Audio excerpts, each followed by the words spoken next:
'Twas the fright before Christmas. No one upset me. With a big bowl of popcorn watching TV. I stretched, gave a yawn, settled back in my chair, in hopes that St. Nicholson soon would be there. The children were lying awake without sleep. They'd seen all his movies. He gives them the creeps. I'd queued up Cuckoo's Nest with my trusty remote to the part where he had all the nuts on the boat. When out in the yard, there arose such a noise. I turned off the TV to see what it was.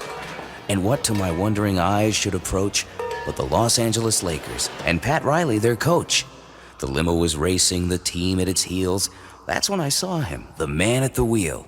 He ranted and cursed, waved round his swizzle stick, and I knew in a second it must be Jack Nick. More rapid than the Celtics, these Lakers they came. He screamed like a madman and called them by name. Now Magic, now Worthy, now Scott and Kareem, on Cooper, on Rambus, and the rest of the team. Down the chimney, St. Nicholson came with a groan.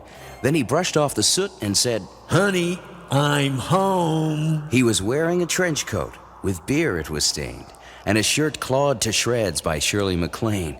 He had a fat face and a flabby beer belly from too many trips to the bar and the deli. Yeah, it's tough when an actor becomes fat and lazy. I only get calls to play weirdos and crazies. Middle-aged has-beens with washed-up careers. But I'll fix them all and play Santa this year. And with that, he buried his head in the sack and said, "Let's see what you get from your old buddy Jack.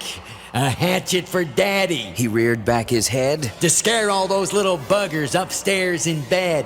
And a stiff drink for Mommy in a nice tall glass. She could really use something to kill that bug up her chimney. With a wink of his eye and a twist of his face, he threw all the stockings into the fireplace. What could I do? What could I say? What would I wear on my feet Christmas Day?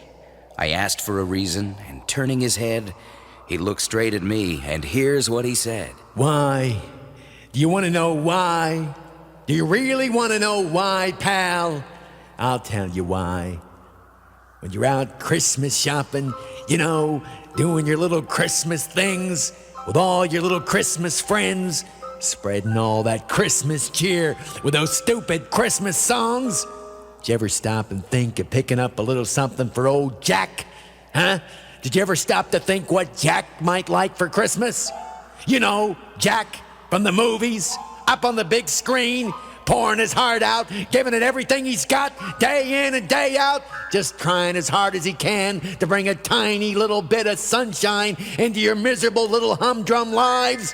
Did you ever think of good old Jack, huh? For a second? No, not once. Maybe old Jack just wasn't that good, huh? Maybe I wasn't good enough and the postman always rings twice. Acted my guts out for you in that one. Cuckoo's Nest, The Shining, Witches of freaking Eastwick, Pritchie's freaking Honor. All for you, pal, just to brighten things up for you. Not good enough though, is it? No, you want me to brighten up the Christmas season too, huh? Isn't that what you want, pal? Okay, let's make things real bright around here. What do you say we decorate the tree? String up these pretty lights here. Oh, she's looking brighter already. Why don't we take this cute little angel and ram her on the top branch, huh?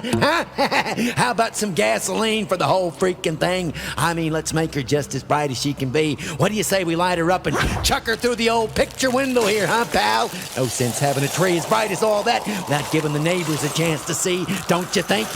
There, aren't you glad old Jack stopped by? The flames towered brightly in the cold, wintry sky as he made for his limo and bade his goodbye. And an age may unfold ere I fail to regret that visit from St. Nicholson, which I'd sooner forget.